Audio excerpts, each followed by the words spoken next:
O día 2 de novembro, este xoves, a Xunta publicaba as axudas destinadas a garantir a suministración de agua ás explotacións agrarias se convocaban así para o ano 2017 e 2018. Despois de facer unha análise profunda sobre a situación que está a xolar hoxe o noso país e que está a pôr entre as cordas a moitas gandeiras e gandeiros e a cento de explotacións agrarias por mor da seca, sacan unha liña de axudas que non atenden para nada a necesidades reais destas explotacións e máis, incluso poden agravalas.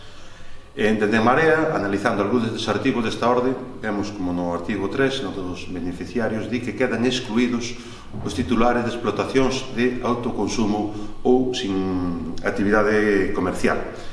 Nos de Marea pensamos que este é un grave erro, xa que son moitas destas explotacións as que hoxe están a producir e están a eliminar o risco de incendios no noso país.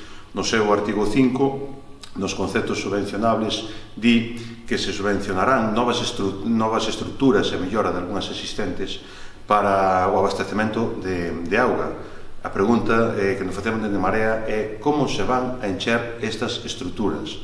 No seu artigo 6 dice que o importe da axuda que será tan só do 50% dos custos subvencionables e que o importe máximo da subvención por beneficiario ou por beneficiaria que non vai superar os 5.000 euros. Estes importes escápanse moitísimo da realidade e dos problemas que hoxe teñen as nosas gandeiras e os nosos gandeiros. No seu artigo 9, a presentación dos permisos, lugar de presentación e o plazo de solicitude. A forma de presentala só deixa facerlo de forma telemática. Hoxe no noso rural, que a enorme fenda digital que temos, sabemos que non vai estar, estas axudas non van estar ao alcance de todas as veciñas e de todos os veciños. E despois, no plazo, que poñen dun mes, nos obrigan a presentar os permisos pertinentes para facer esa infraestructura. Estamos a falar de que poden ser permisos ben de confederación hidrográfica, ben de medio ambiente, daqueles espacios que están en rede natura ou que están afectados por alguna figura de protección, ou ben incluso os permisos municipais, co que vemos que durante un mes non se van a dar tramitados moitos destes permisos. En resumo, desde En Marea exiximos á Xunta de Galiza a que saque unha liña que de verdade faga fronte aos problemas. Acabamos de presentar unha proposición de lei que debateremos nos próximos plenos, onde llevamos a exixir á Xunta de Galicia a que saque unha nova liña de axudas que de verdade valgan para paliar os efectos da seca nas nosas explotacións. Primeiro, pedimos que se incremente a partida orzamentada para tal fin.